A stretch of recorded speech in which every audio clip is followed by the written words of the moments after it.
Good morning. I'm Karl Kaufman, and this is the Morning Market Minute for Friday, June 10th. A few years ago, I interviewed Tony Robbins for Forbes. I asked him for his most significant takeaways from talking to legendary investors like Ray Dalio, Warren Buffett, and Carl Icahn. Here's what he had to say. The first one sounds basic, but it's a mistake that the average investor makes. Most investors focus on making money. The smartest financial minds in the world universally want to make money, but their first focus is on how not to lose money. If you lose 50% of your money, how much money do you need to get back to even? Most people would say 50%, but it's not true. If you lose 50% of $100,000, you've got $50,000.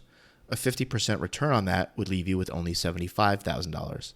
You'd need to make 100% of your $50,000, which could take years. The best investors know they're going to be wrong.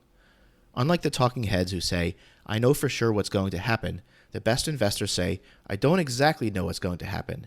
I know what I believe is going to happen. I know for sure I'm going to be wrong at some point, so I need to protect myself through asset allocation. Even if I'm wrong, I'll still do well.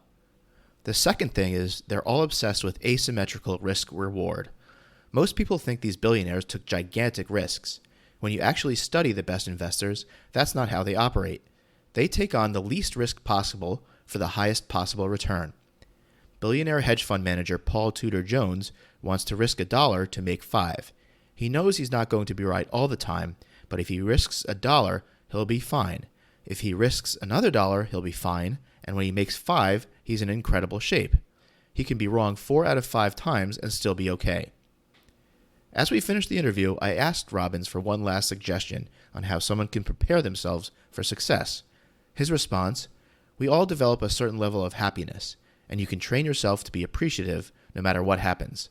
Finding beauty in life is the most important thing you can do to be emotionally wealthy each day. I'm Karl Kaufman, and I hope you have a wonderful weekend.